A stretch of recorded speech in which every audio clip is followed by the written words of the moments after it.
Hey everyone, sorry we're late. I was sitting back eating some bonbons and eating coffee or drinking coffee. So eating coffee would be kind of hard. Anyways, I'm Norm Farrar, aka the Beard Guy here, and welcome to another Lunch with Norm, the Amazon FBA and e-commerce podcast. Okay, today's episode, we're going to be talking about new ways to use AI to improve your customer retention and your journey. Also, we're going to find out how to use AI to predict what customers are going to do next, how you can send customers personalized based messages based on their interest, and learn how to tell your brand story. Okay, welcome to another Lunch with Norm, the Amazon FBA and e-commerce podcast. Lunch with Norm. Lunch with Norm. Lunch with Norm.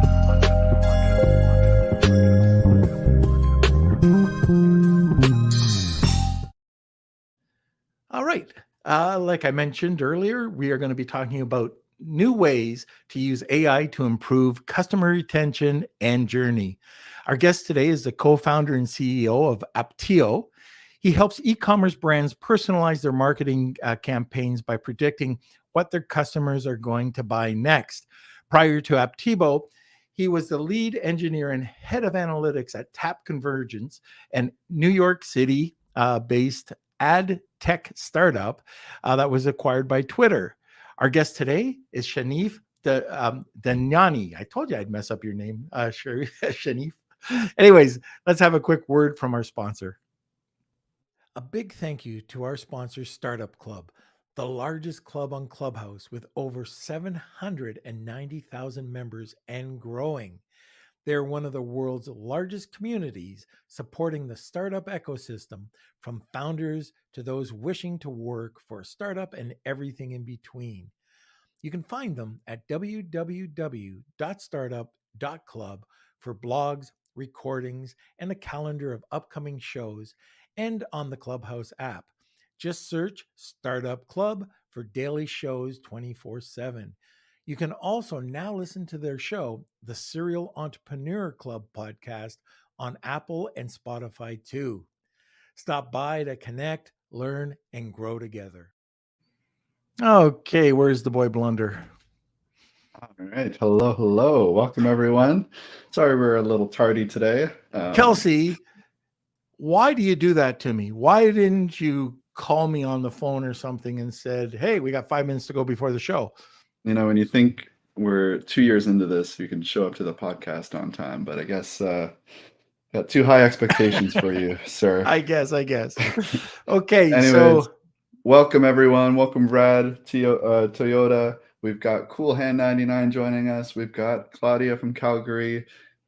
Happy Wednesday to all of the Beard brothers and sisters. It's great to see everyone. I want to let everyone know right off the bat, we do have a giveaway today. We'll dive into that a little bit later, just as we do every episode.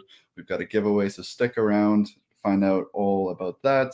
Also, make sure you smash those like buttons, give us a thumbs up. If you're watching on YouTube, hit that subscribe button right now, ring that bell. And if you're watching from Facebook and YouTube, or Facebook and LinkedIn, you can give it a like. Also, you can do the push notifications. So if you click the little 3 dots on the side, press the push notifications, you'll get notified as soon as we go live.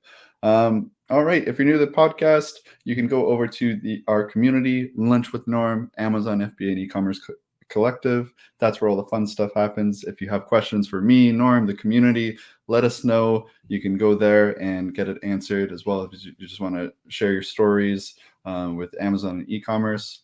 That's a great place to do it. Anyways, I think that's it. We can keep this nice and short today and jump into it. All right. So if you do have any questions or comments, throw them over into the comments section. Hey, today we've got a fantastic topic. I'm not hearing a lot of people talking about this, but it is a hot topic. Anyways, if you know of people in the Amazon, or if they're selling e-com, or if they're sellers, make sure you tag them and get them to come over to the podcast to listen to this one. So this is the first time we're talking about it. All right. So Kelsey, get the heck out of here. Okay, sit back, relax, enjoy that cup of coffee, enjoy the episode. Welcome, Shanif. Thank you so much. Great to be here. I'm looking forward to this one. I'm already laughing, so appreciate you guys having me. Well, it's just Kelsey. He screws up so much. We're just used to laughing at him, laughing with him. Poor guy. Hey, you know what? This topic is awesome. Especially when I was looking at some of the notes just before we got on to the show, but building up your audience and understanding your audience and who they are, their profile, it's also important. And just what you're doing and using AI, just cuts down so much of that guesswork, doesn't it? We like to think so. Yeah. I'm always hesitant to say the word AI too, because these days people think of like the Terminator and they think of big robots and all that, but it's not any of that. It's basically just math to help you understand your customers. And when you do the math right, it's really easy to understand what your customers are going to do next. And I got a question about that. So, like, what's the best way to say this? I want to make sure this comes out right. But what is the percentage of getting it right? Like, whenever I think of machine learning or AI, like, is it going to be a test? Are you playing around with it, or do you get it right most of the time? Yeah, it's funny because everybody asks us that. How accurate can you be? How good are you guys? So there's a few ways to think about, like, okay, if you're trying to figure out what your customers are going to do next, are you going to do it right? How good are you guys? There's the really technical way, which I will not get into now because I think I'll put you to sleep. But if you're a marketer, what do you care about? You care about, am I driving more sales with sort of this campaign that applies AI than this one that doesn't? And so that's kind of how we like to talk to brands about, what does AI do for you? So I'll kind of answer your question this way. If you're a small store and maybe you only have, some initial data to get started, maybe you won't be able to drive as many sort of sales from personalized AI campaigns as a big store, because the AI systems that we use, basically they rely on the data that you've got about your customers, about what they've been doing, to get smarter and smarter. And so it's unfortunate, but it's one of those things where the rich get richer, right? If you've got a ton of data, the AI will actually be really good at being able to drive sales for you. Sometimes this could be like 30% higher sales. It could be maybe a little bit. And then if you're a smaller store, maybe you're sort of working up to that point. That's how I think about the accuracy, at least when I talk to anybody who's not a data scientist and who I don't want to put to sleep. But hopefully that kind of gives you a high level approach of how we think about it, but happy to dive deeper if you're interested. Okay, very good. Most of the people on this podcast are going to be Amazon sellers or e-commerce sellers. Now, Amazon, Mr. Bezos, he talks about the importance of building a customer experience. A lot of these sellers also have recurring revenue. They might be selling soap. I sell soap. I sell other beauty products. But, building that long-term relationship, I like to hear it from you, like the importance of building that long-term positive relationship with customers. What and how important is it? It's so important today. You've probably seen how many new e-commerce stores and brands have come up in the past couple of years. So you're really starting to compete with this huge number of people. Some of them may just be like one guy in a basement in China, right? Like, you never really know who you're buying from. And so you as a brand are now sort of challenged to do really what most really good brands do, which is get a customer to trust you, to appreciate you, to like you. One of the things that we've seen that works really well with that are actually just emails to your customer about your story or your journey. So maybe you created your shop to help people who are shorter than normal get better fitting clothes. Or maybe you created your shop because you have this new sort of suntan or sunscreen lotion that works really well for guys.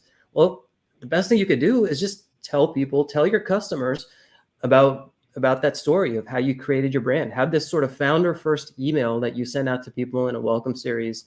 Maybe drip it over the course of 2 or 3 emails, and then send a reminder over 6 months or 12 months so that people know that they're buying from a real company that has a story to it, rather than just a manufacturing plant somewhere in the world that they don't know about. And if you do this well enough and you do it consistently enough, people will start to think of your product or your brand the first when they realize that they need something that your product solves. And I guess you're also probably targeting different touch points, correct? I'm a huge fan of, multi-channel, omni-channel attribution. As Mhm. much as I hate those buzzwords, because Yeah, yeah. what the heck does it mean, right? I do appreciate the ability to get in front of customers in different ways, but you have to use them in the right way. With email and with SMS messaging and marketing, you can't overdo it, right? You can't email and SMS somebody every day with the same message. You have to be smart about how you do it. But those are things that are really, really good about getting in front of someone. Um, you might want to use something like paid social and paid search to sort of supplement your messaging when, in a more passive way, so that customers sort of come across you and come across your messaging, maybe without having to be without getting into their inbox. And I think that there's a really good sort of art and science between balancing out how you use more active channels like email and certainly SMS, and how you balance that out with passive channels like paid social, paid search. I guess with building that retention rate too for your customer, it's very important that that personalization comes in it somewhere, right? Yeah, I'm biased. So I'll let let your listeners know our whole company does personalization, but I think personalization is the best way to make a customer trust you. If you're showing them something, if you're advertising to somebody who's never bought a dress in their life, and you start showing pink dresses and white dresses and red dresses, they're not going to know what the heck you're doing. And so you have to make sure you're not only sending the right message, but the right product to somebody based on what they actually care about.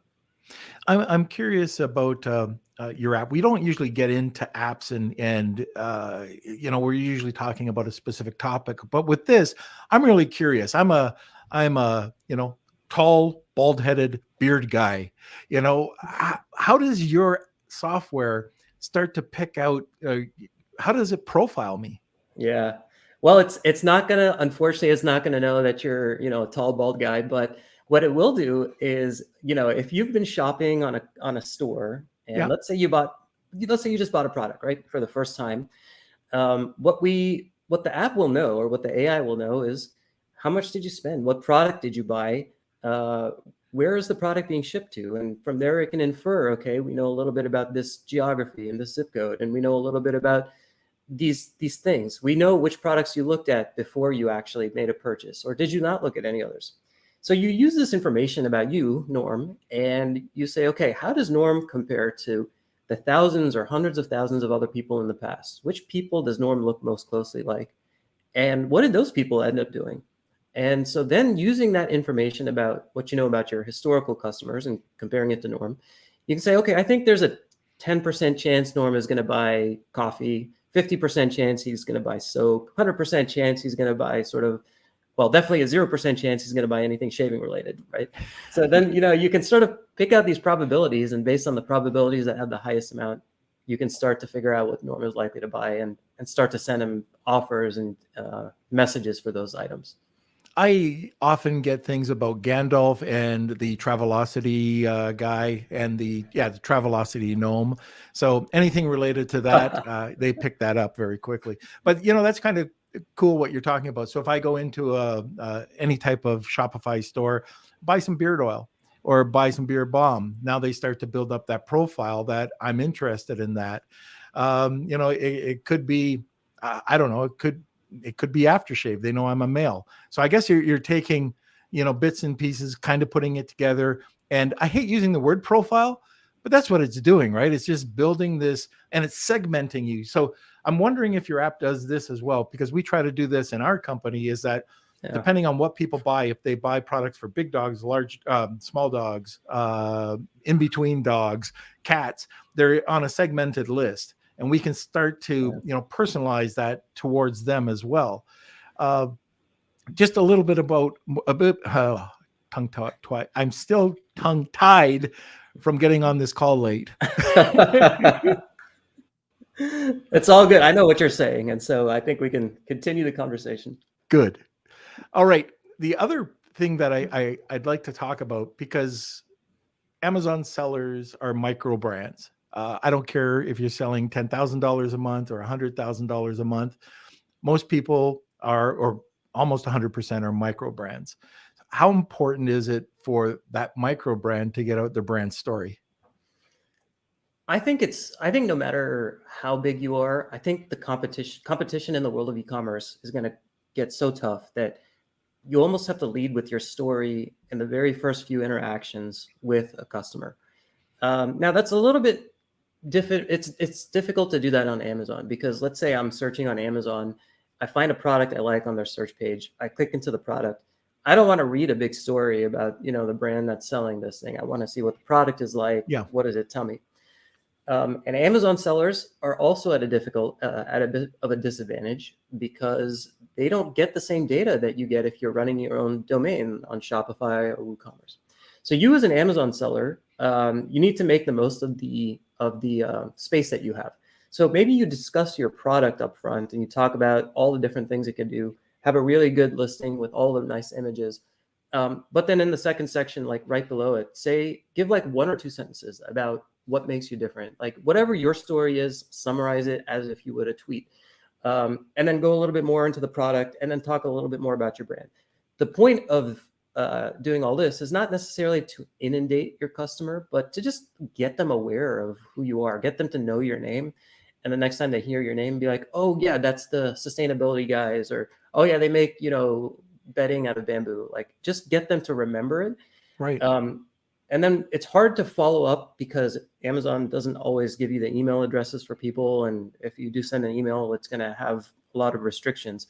But wherever you can, just sort of put a tagline, put your logo in a tagline, so that people can at least start to associate your brand with something more than just a cheap product on Amazon. That's really the main thing that you're going to have to start to do on the Amazon marketplace. And what about, is there anything that is essential when you're building out that brand story? It's got to be, I'm going to say this word a lot. It's got to be personalized, but in this case, personalize it to your own brand. Try to figure out what makes you different, and then sort of lean on that and double down on that. And I would say make that sort of the pillar of what your communication and branding strategy is. So one of our customers, or one of our people who use our app, they started a company to provide like better suntan and skincare lotion for men. And they're just doubling down on that. They actually just rebranded their name to better fit their storyline. So I would say the most essential thing is figure out what makes you different, because there's 1,000 people doing what you're doing on Amazon. And if you think about it, most people go on Amazon because they want the cheapest product. And so you're going to have a good product. You're going to have a good price, but you still are going to want to develop those essential pieces of your brand that are going to get people to remember you the next time they need that product. And maybe the next time they need that product, they're going to go searching for you specifically rather than just the generic term. So yeah, essentially, long story short, just figure out what makes you different, what makes you unique, and just double down on that.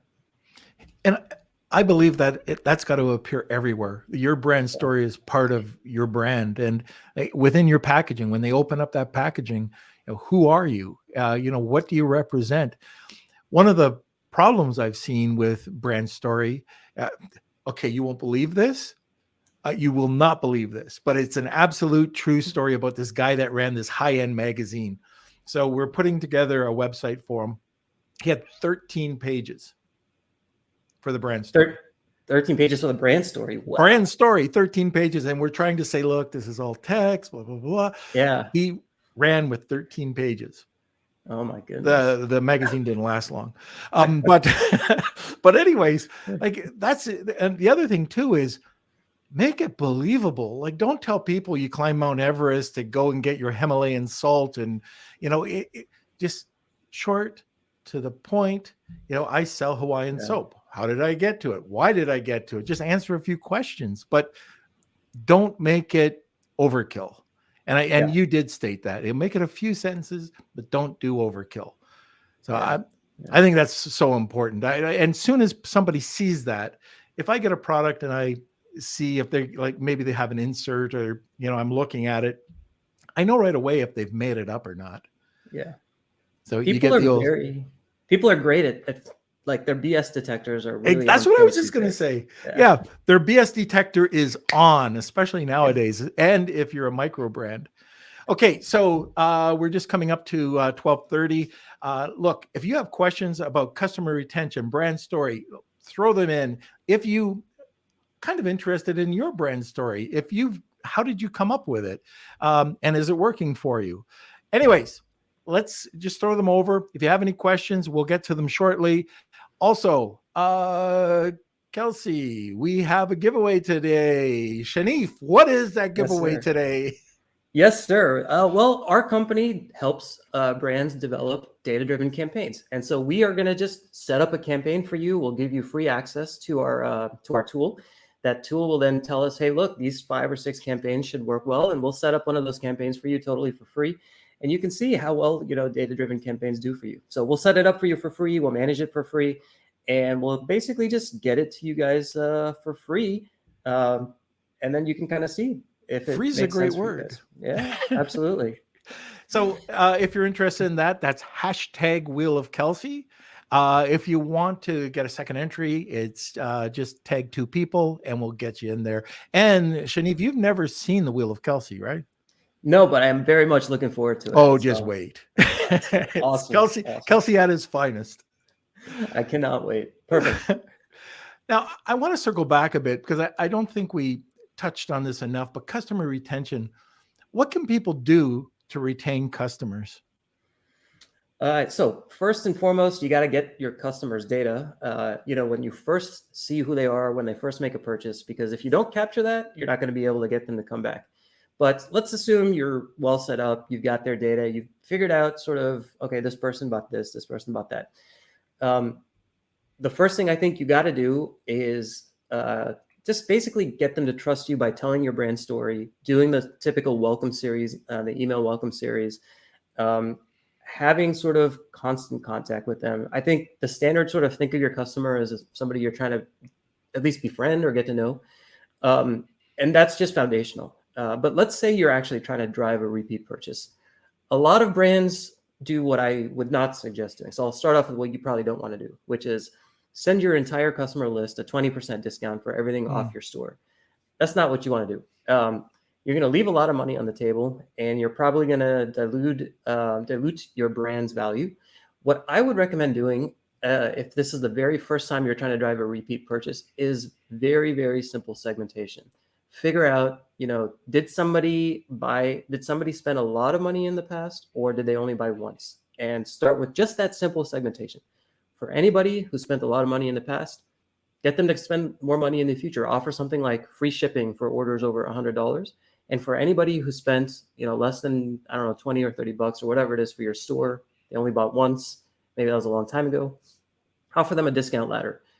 Discount ladder is basically a couple of emails, where the first one is like, hey, we miss you. Second one is like, hey, take 10% off. Third one is take 20% off. It's one of the simplest things you could do. Segmentation is also one of the easiest forms of personalization.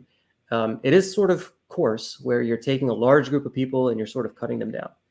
But if you're trying to drive repeat purchases, starting off with that level of segmentation is really good. Now, what we recommend the really advanced brands to do is run, again, the word omni-channel, sort of omni-channel personalized campaigns, where in each campaign, let's say you're sending out an email, you actually show that person the top 3 products that they're likely to buy with a discount code that's specific to them. And then you send the perfect SMS message to coincide with the perfect email and the perfect Facebook ad. If you're just starting out, you don't need to worry about any of that. But if you're really, really advanced and sophisticated, send somebody the products and the messaging that they're going to respond to. And that's just a great way to drive repeat purchases and retention. So if you send out that email list and it's not opened, do you segment it and just remove them? Like, let's say they don't open it within 30 days. Do you remove them and then you send the people who have bought recently or who've opened it, you move them on to a different list? You definitely want to treat people differently based on how they're interacting with you and how much they're purchasing from you. Some marketers are of the opinion that if somebody has not opened your email in a certain amount of time or made a purchase, you want to put them into a sunset flow, which is, hey, guess it's bad timing. Guess we're not what you want. We're going to remove you from our list. And there's a few reasons that they say it's good to do that. You kind of reduce the chance that they hit unsubscribe or mark you as spam later on. You reduce sort of the clutter to their inbox. You reduce the number of emails you send. Those are all really good points. But from my perspective, losing contact information or losing data on somebody is, I'm a data and AI guy. So for me, it kind of makes me cringe, right? Like, you're throwing away good data. What are you doing? What I would do is what you just mentioned. So, at the highest level, if somebody is not opening your emails, or if somebody is just not interacting with you at all, the first thing you're going to want to do is make sure they're not part of any sort of paid campaigns. Don't include them on Facebook ads or paid search, because you're wasting money on them. The second thing I would do is maybe put them onto a drip campaign. So, I mentioned every 6 months, send out your brand story, or every 6 months, send out something about you that has nothing to do with maybe sales. Keep them on that, because you never know when they're going to come back. Then you've got folks who maybe are starting to become what I call at risk or dormant. So people who look like they're just not going to come back, but it's a little bit too soon. Those people, the discount ladder that I mentioned earlier works really well. And then you've got active customers. You can split this group of active customers like in many, many different ways. Who are your big spenders or your whales, who are your loyal customers, your frequent purchasers. You do want to message each group differently. Now, depending on what tool you use, maybe you use a different list, or maybe you use different tags in one list. A lot of our customers use an email tool called Klaviyo that has multiple lists. Very popular tool. One person can be in multiple lists. So for example, our tool helps you find people who are likely to buy product X and product Y and product Z. And we'll have a list for X, Y, and Z, and that person could be on more of those. But when you send a campaign or an email to a list, just make sure it's targeted to that list. And if somebody receives a message from that list, it should be targeted to them. So different tools let you do this differently. But I guess the point is definitely just make sure you're targeting different people with different messaging based on who they are and what they've done in the past. Very good. And I guess one of the things that you want to do too is you don't want to bombard them with promo. I think value, my friend Wilfred Lightheart always says you have to get engaged before you get married. And, sending out, and I'd like to hear this from you, but where do you have that mix? How much value, how many, facts and recipes or whatever, compared to here's a promo? There's the ideal, and then there's what actually happens in the real world, right? So, and it's probably not going to surprise you. Like, ideally, you send maybe a 60-40 mix, 60% non-promo, 60% just, hey, this is who we are. Hey, here's what you should know about educational materials, these sorts of things. And then like maybe 40% promo. In reality, most brands don't have a content writer. They don't have a copywriter. Their investors are pushing them to get sales. Their month over month are down. And so what I see happening in reality is that it's like 80% or more sales, new product announcements, new releases. And I'm okay with that, assuming that it's done responsibly. Like, you don't want to bombard somebody with one email after another throughout the course of the week. And if you are sending somebody an email once a week, you want to make sure that the types of emails you send are different. So maybe you have a new product announcement in week 1, and then maybe week 2 is a personalized recommendation for that person. But if you're really good, and if you're a really big brand, what you're doing is you're pushing out lots of content. You're making it available through your email list, but also on your website, on your Facebook, on your LinkedIn, on your blogs, so that people can continue to interact with your content as they start to grow trust with your brand. Email is one of those things that's really easy to fall back on. I think that it's also a really, really good tool, but you have to kind of use it responsibly. And so I'm okay with sort of that 80-20 mix as it's kind of done by most brands today, as long as that 80% is varied and personalized. Okay. When we're talking about, just give me a sec here. I just drew a blank, but going back to the content. So you were talking about, just breaking it up, just making sure that there is a mix. But what about the Amazon seller? So the Amazon seller is not allowed to have emails, as you know. Yeah. But they have inserts. And those inserts can drive people over to, this is where I drew the blank. They can drive people over to their e-com site. How do you get them to drop their email? This is actually, you know, what's interesting is because we rely so much on data, we primarily work with folks who have their own store. So just want to make sure I'm super clear. These inserts, does Amazon actually allow you to take people off the Amazon site and onto your own store? Yeah, if you're directly doing that, so if you're going and you're targeting, trying to drive Amazon sales over from an Amazon insert, that's a no. However, if your insert is, if you're going to, let's say you're a pet product in Petco, Chewy, Amazon, Walmart, and that insert drives the person over to a landing page and you provide some form of value. So let's say it's a dog bed, you get them over there and you're going to add them added value. You're going to give them a dog blanket at 50% off or something, and they decide to do it, then no problem. But if you're just specifically driving them over and it's specifically from an Amazon listing, not from Walmart or then you could get into trouble. Yeah. So I think you actually kind of partially answered the question yourself, I think, which is if you are sort of, let me talk specifically about what works well on your own domain.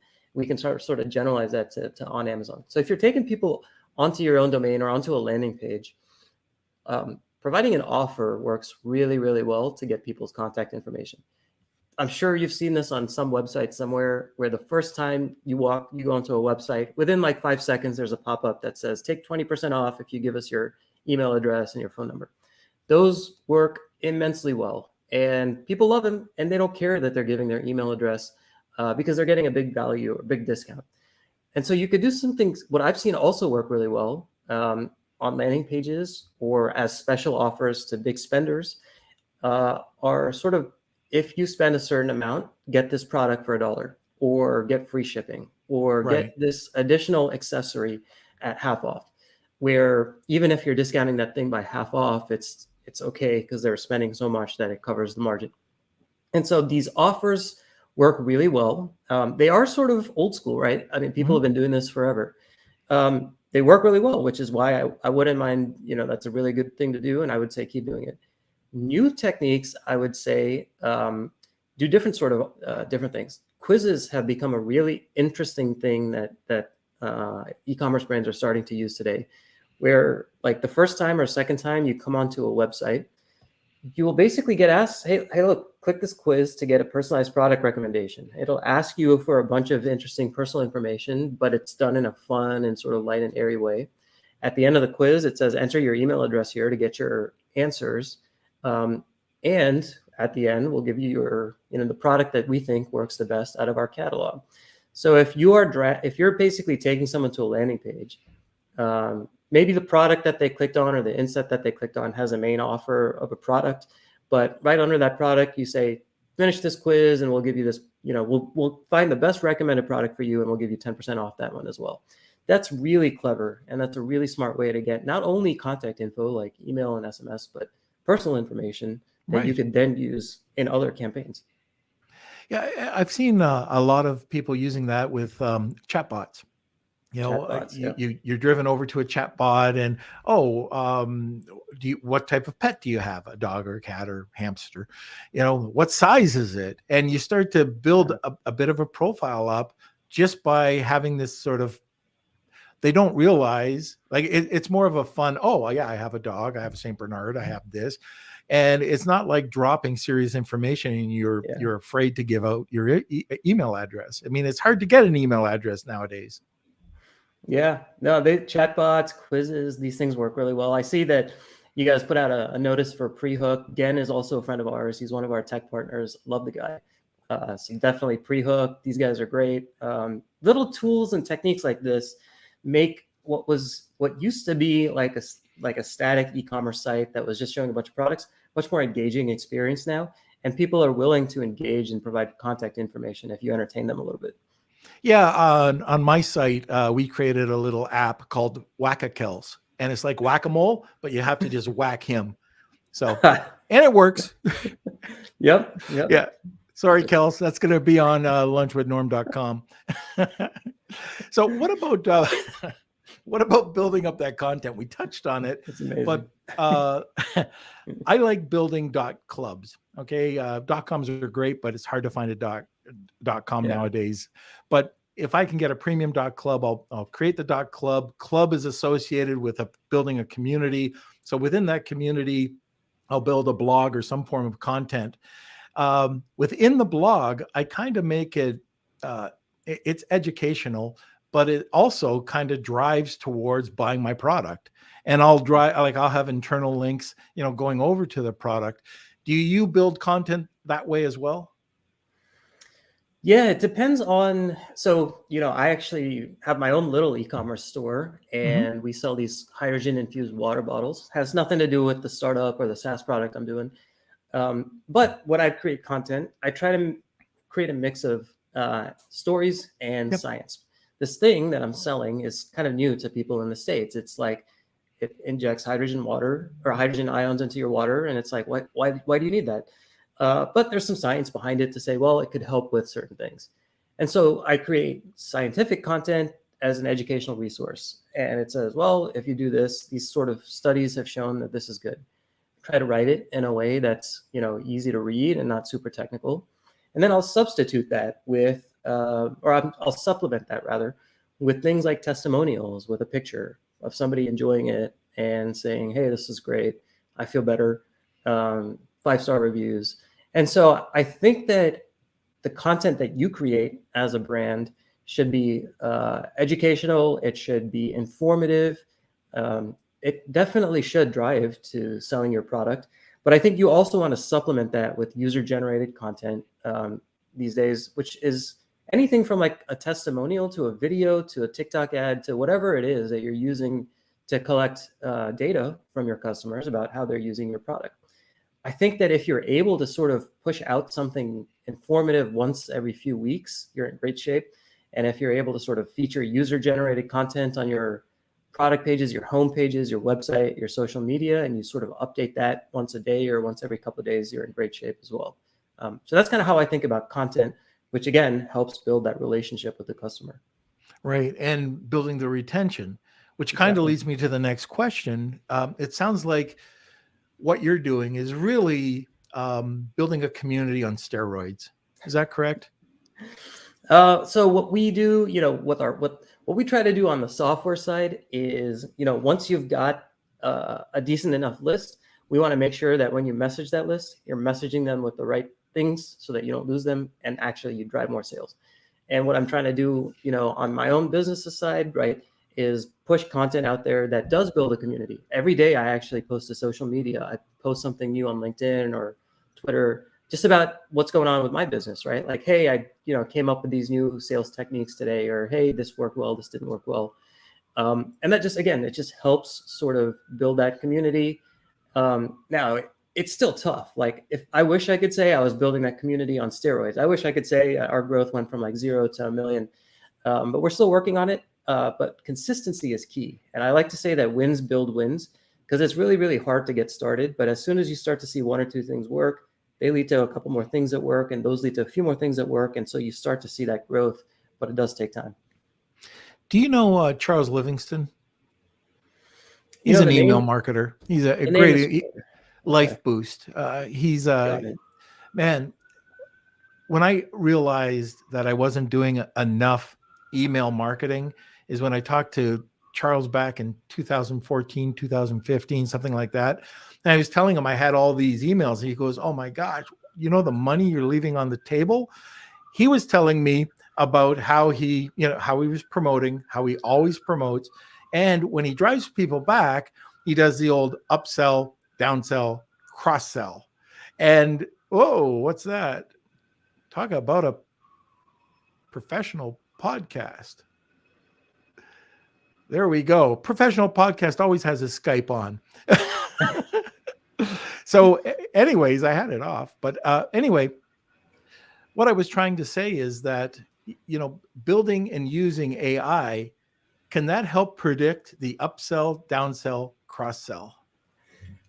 I promise folks, we did not make this a sales call. Like that's actually what our software does. So we predict cross sells, and then we group people together based on what they're likely to buy next, based on those cross sells, and then we help you send personalized campaigns. So AI is really good actually at predicting cross sells and upsells, because let's say you got I don't know, 1 million customers and you're selling 1,000 products.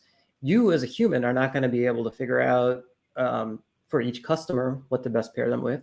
So you could come up with some rules like, hey, maybe this person bought this, so they're probably likely to buy this. Mm-hmm. That'll work for most of your products. It'll work for a lot of your best sellers, but it's not going to work for the long tail. And a lot of the money is in the long tail, where somebody who's very unique might want this super unique product. And AI is really good at that. So it's really good at figuring out sort of the non-obvious cross-sells, the non-obvious product recommendations. And it does actually help drive more revenue when you are using AI to do those sorts of things. And again, it just comes down to really, computers doing a lot of math to figure out, okay, these are the patterns. These are the patterns that show that this person is likely to like this and this person is likely to like that. So that's where AI does shine. Okay, very good. Hey, Kelsey, let's get into some questions. All right, here we go. So let me see from Claudia. I think this is a great question for the beginners that are just starting out. But Claudia is asking, what do you do if you're working on your first product and you don't have a brand story because you just found a product you think is good? We're not selling this product for any reason other than it seems like a good product. We have no story to tell. I've dealt with this a couple of times. I dealt with this myself. My suggestion is build a lot of marketing collateral. So build some really good product images, build some really interesting videos, unboxing videos, teaser videos, explanation videos. Build your collateral and start working on your marketing like 6 months before you go live. And you might ask, okay, well, I've already gone live. I've got this product. How do I deal with it now? What worked in the past and still works well today are Facebook ads. Now, it does require money. And so if you've got a little bit of startup money and you can put them into ads, you can start to tweak different things, and you're able to manage and monitor those ads kind of on a daily basis, you can start to see what audiences like them and start to see what works. That's a really good way to drive initial traffic to your store. And definitely make sure you've got the pop-up on there that collects email addresses and phone numbers so that you don't lose any visitors who are likely to, who want to give you their information. And then make sure you're retargeting those visitors, retarget them on Facebook, set yourself up on Google Shopping ads. Those are actually not as expensive. Mm-hmm. And Google Shopping is doing really, really well right now.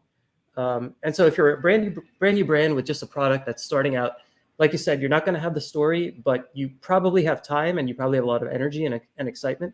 So just funnel that excitement into creating your brand, creating your story, creating the imagery, creating the videos, the content, and start posting them everywhere. Post them on your website. Post them on the social media. It will take time. It will definitely take time. But if you're going to stick with it for 5, 6, 7 months, you're going to start to see results. Okay, very good. Next question.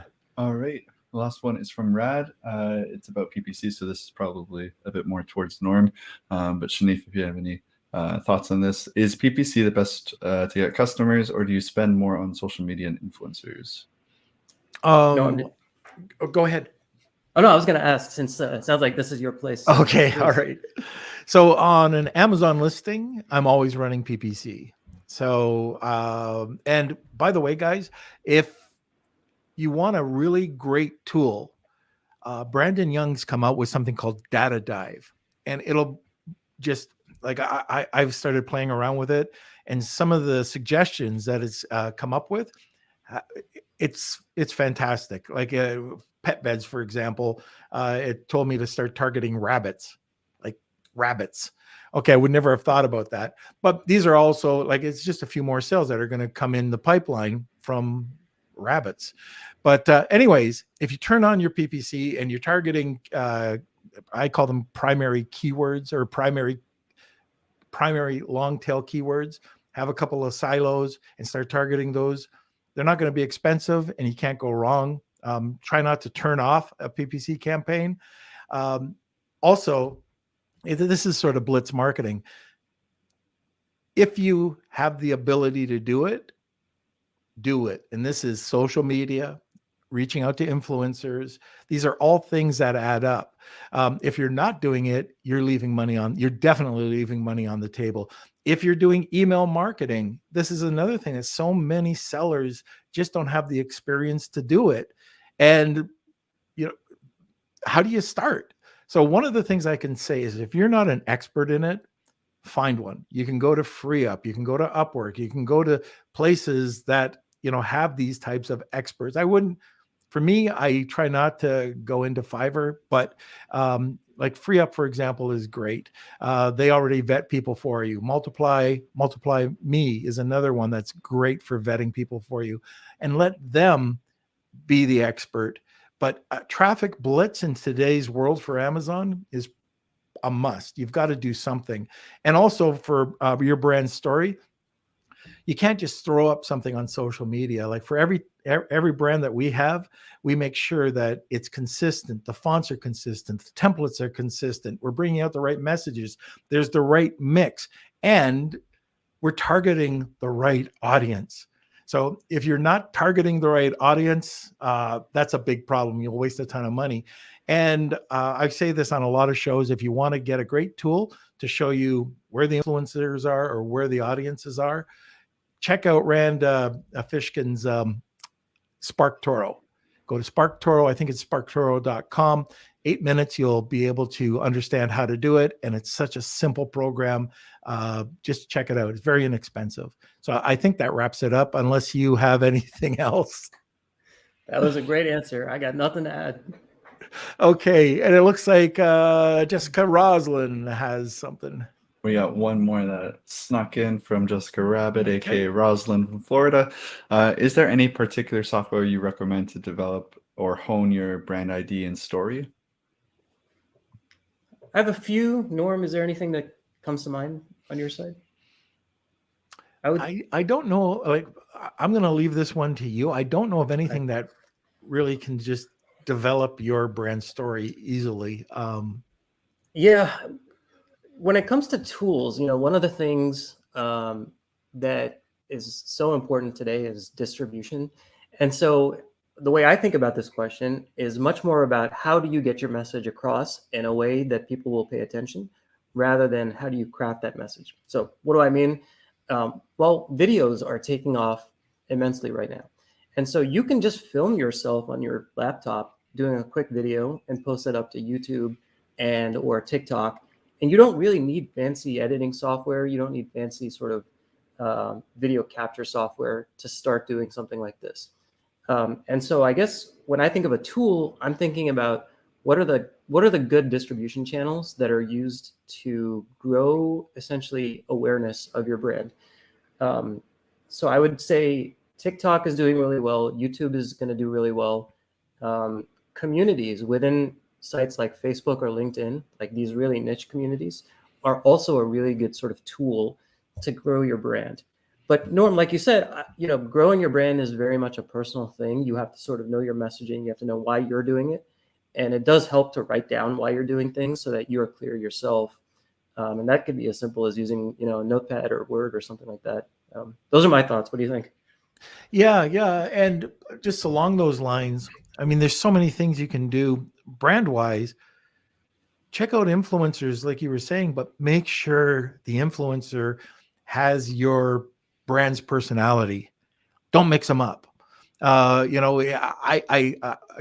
if their audience is different than your audience, I don't know if that would work. And using influencers nowadays is such a good idea. Have you heard of Snow? The teeth whitening, lip balm. Yeah. Okay. Yeah. So the inventors of Snow, they did something right. First of all, they packaged everything right. And then what they did is very little marketing other than influencers. And they hit it hard. And by keeping that brand so consistent, it was a beautiful brand. Anyways, I think in 4 years, they grew that brand to $100 million just by putting out the right messaging and using the right influencers. So for me right now, influencers are a big part of marketing. That's a big part of your brand. Very true. Another distribution channel. I just came across this tool called incense.pro, which lets you as a brand connect with a marketplace of influencers. So, yeah, could be interesting to check out. Kelsey, put that into the comments if you can do two things at once. Not saying that you can't, but he's a brilliant boy. Okay. I had a great time chatting with Kelsey before. Did you? Yeah, it was great. So, hey, Kelsey, do we have any other questions? No, I think that's it for questions. Okay. I'm just double checking. Yep, looks like we're good. Okay, so I guess, why don't we just give it another second look? We've got a great giveaway. Today, if you're interested, it's hashtag Wheel of Kelsey, tag 2 people, and we'll get you a second entry. And that is, we're going to be setting up a full campaign for you. Is that correct? You got it. Right. We'll make sure it delivers sales for you for the first month. Fantastic. That's a great giveaway. Get in. You can squeeze in right now before we get to the Wheel of Kelsey. Okay, how do we get a hold of you? If you guys want to reach out to me personally, email is shanif@aptio.co. That's SHANIF@aptio.co. We have a little chat bot on our site, and I'm usually the one who's managing that. So feel free to chat with me, email me. Website is aptio.co. Those are the best ways. Feel free to reach out if there's anything we can help with. So you'll be put into an automatic email sequence right afterwards. No comments, but we'll make sure it's high value. It's a high value email sequence. Got it. I got it. All right. So this is the first time you've seen Wheel of Kelsey. Sit back, relax. Or are we going to a sponsor first? You're going to come in and say, we have a sponsor. We are going to a sponsor. So here we go. Okay. If you're selling on Amazon in 2022, you know how important it is to stand out from your competition. Let Honu Worldwide lend a helping hand with your product innovation to outcompete your competition online. That's right. Sit back, relax, and enjoy the success of your newly innovative product while Honu handles all the work. Visit honuworldwide.com for more information. That's Honu, HONU, worldwide.com, or email savings@honuworldwide.com. Shanif, I've got to tell you, this giveaway is one of my favorites. I wish I could enter. No, it sounds fantastic, especially like just being able, if you've never done this, and just being able to see how it's going to be, like what's involved, and seeing a few extra sales is not going to hurt, but just seeing a different side of where it would typically market. Again, I'm going to go back to the typical Amazon seller does 1, 2, 3 things. And there's all these other things, all these other types of channels that are out there that we miss out on. And this is one of them. And I can't wait to see who wins. They're going to have a great prize. Appreciate that. And now the Wheel of Kelsey. Now the moment everyone's been waiting for, the Wheel of Kelsey. All right, Shanif, enjoy. It's time for the Wheel of Kelsey.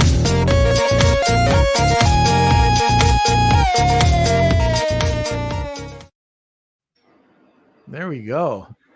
We don't know how it started and we don't know why it started, but we've got the Wheel of Kelsey now. So that was pretty amazing. Hold it, Kels. Hold it there for a second. I got to take a picture of Leo Scuvio's face. There Leo we go. Scuvio is the friend of a podcast. Yeah. All right. Okay. Did you get it? Yep. All right. So thank you, everyone who entered today's Wheel of Kelsey. I'm going to shuffle these up. If you are the winner, please email me, Kate@lunchwithnorm. YouTubers, especially there's no way of me contacting you. So please email me, Claudia. So Claudia is the person who asked that question about a brand new campaign, a brand new product. That's perfect. So congratulations, Claudia. Looking forward to it. Fellow Canadian too. Well, congratulations, Claudia. And yeah, great. Thank you so much, everyone, for watching. We've got some great comments. Wonderful show. Awesome. Thank you. Glad you're enjoying it. Great show again. All right. Seems like people love you, Shanif. You've got a great audience, I got to say. That's awesome. Well, thanks. So, I have to ask, if we reach out to you, if Kelsey reaches out, would you be willing to come back on? I would love to. I've had a great time. Hopefully you guys had fun as well and it was educational, but I would love to. That would be such an honor. Fantastic. Okay. And it's been great. I love this topic. I want to learn more about it. And like I said, I wish I could have joined the Wheel of Kelsey, but I don't think that would be fair. Okay. So thank you so much. And we definitely will be in touch with you again. Thank you so much, Norm and Kelsey. Okay. Kelsey hit that button too quick. I cut off Shanif just a little too quick. He slammed Shanif. How could you do that? I'm sorry, Shanif. Are you blushing? Yeah, it happened. So much for him liking you. Okay, so ruined our friendship. What do you got to say? All right. Thank you, everyone, for watching. Again, if you want to check out Shanif's software, it's Apptio. The link is right here. Go check it out. And of course, if you're not a part of the community, our Beard Nation, our Beardos, look at Lunch with Norm, Amazon FBA and eCommerce Collective. That's where all the good stuff happens. If you want to share your memes of Norm as Travelocity Gnomes, if you want to say hello to the Beard community, we've got all the members pretty much in the comment sections over in the Facebook section or in the Facebook group. So check it out, make some friends. They're not all going to be bearded, but it's still fun anyways. And of course, smash those like buttons. If you're watching from YouTube, hit that subscribe button down below, ring that bell. It lets you get those notifications as soon as we go live. And if you have any questions about the show, if you have topics that you want to talk about, if you have a favorite guest that you want to see back on, you can always email me, k@lunchwithnorm.com. It's great seeing everyone today. We thought we'd have to cancel Friday's episode, but it looks like that's back on. Right.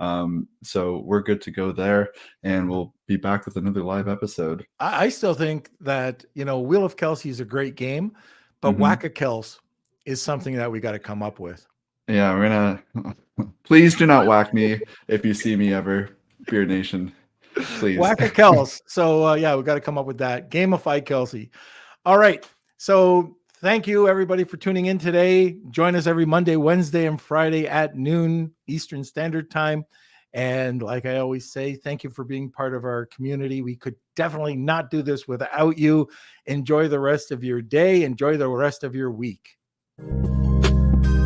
Lunch with Norm.